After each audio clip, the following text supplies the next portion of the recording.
What's going on, guys? Welcome back to another beer review. Today we are reviewing Divine Elements by Black Iris Brewery. They're based in Nottingham, which is an area of... nope, it's not area of London, I'm thinking of Notting Hill. It's up north.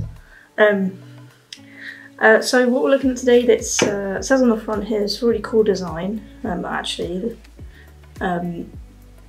It's got these cool shapes, this black and white, looks very kind of like witchy, occulty, pretty cool idea really for a beer. And it's a Mosaic IPA, which is good, so they're immediately mentioning the hops there. And they say it's a Mosaic single hopped IPA, so literally has no other hops except Mosaic. From my experience, I think I do enjoy Mosaic quite a lot, but I couldn't really pinpoint the actual flavours of Mosaic, so maybe this will actually help me kind of gather more of a understanding of being able to differentiate different hops. So I think that's quite cool. We're looking at 6% in a 440ml can, so it says on the back here it's very specific, 2.64 UK units. So kind of a nice level for an IPA, you know, not too strong but not too weak, and doesn't feel like a waste either. So I'm excited to get into this one. Like I say, I'm really just quite excited to see to taste the specific Mosaic flavours in the hops. It'd be nice to be able to identify that. And the only other really things that I always look out for and that I do always mention is that it's vegan. So let's give it a crack. Very foamy. Very foamy. It's only gonna, if there's more now, that's just a bad idea.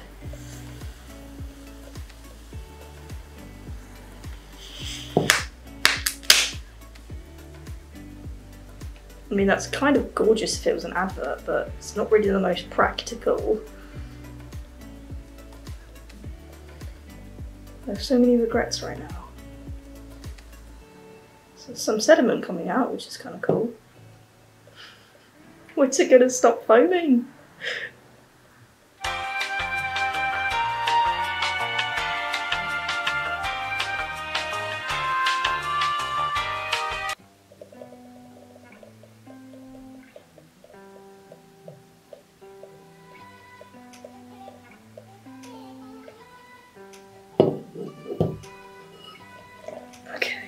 Right, that's at least... I have no words. I can barely even see the colour. It looks quite light though. Oh, you can do is laugh. Maybe we should add a laugh track to the back of it. I'm gonna need to glue this up. I'm gonna get in trouble otherwise. Alright guys, let's do like a quick... Alright guys, I've given the table a wipe. The head's gone down a tiny bit. Look at this foam on top of the can though.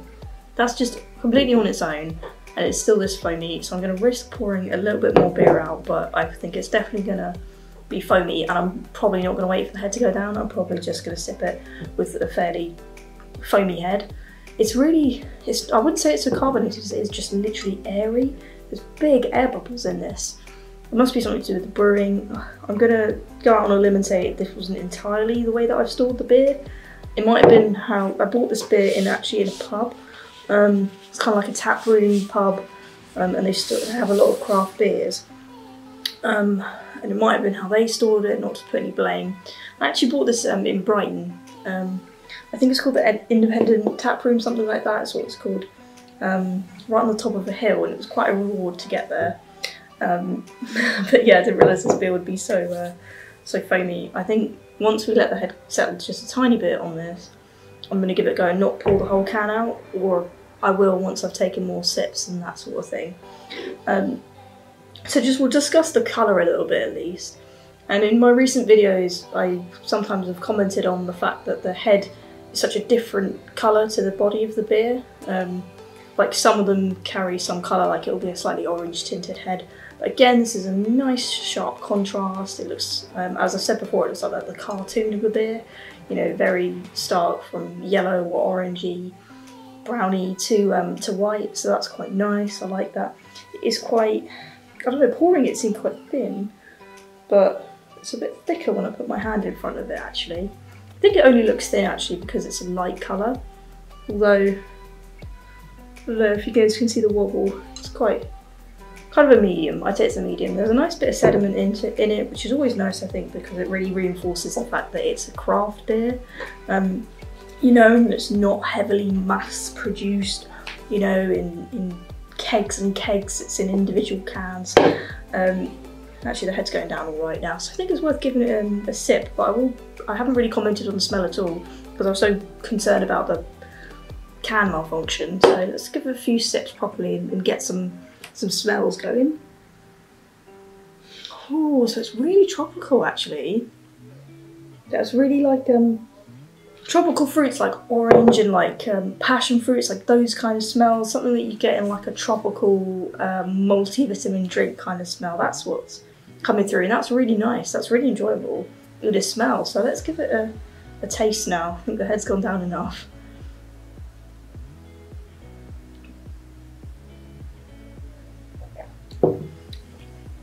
Okay, quite strong hop flavour, like strong sharp piney flavour. Not so fruity, but a little bit fruity in the mouth, definitely a little bit tropical.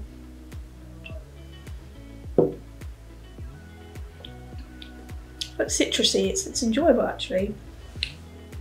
I would say it's a fairly standard hop taste, but then Mosaic is added to a lot of IPAs and it is quite a common IPA, and I think that's why it's quite enjoyable really. It's got, like I say, this kind of fruity tropical flavours coming through, which is good. If I'm going to say what it doesn't taste like, it's not very like floral. I know I use a lot of words when I describe these beers, and you might think, God, they all just sound the same, but it's not getting any floral notes really, so that must be different hops with that. But Mosaic definitely must be together, excuse me, sort of slightly more tropical flavour in the beers. I'd be surprised if it wasn't, basically. It hasn't said a lot about what to expect or anything, probably because if you pick up a Mosaic IPA, you're kind of expected to know what it tastes like you've picked the Mosaic IPA. There we go, okay, so see, that would have been a perfect pour if I just poured it like that. But things can't always go how you want.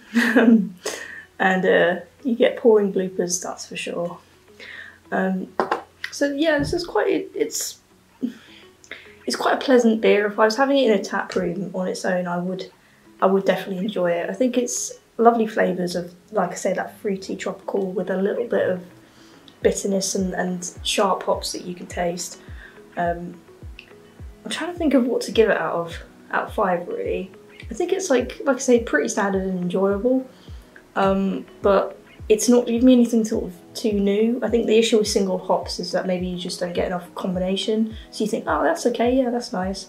You're not getting any kind of like ingenious mixes of hops, you know, 2 hops that come together and create something absolutely amazing because you're just relying on one hop.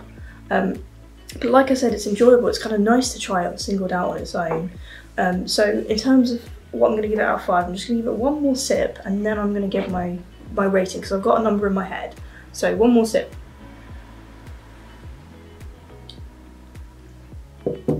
Yeah. Yep.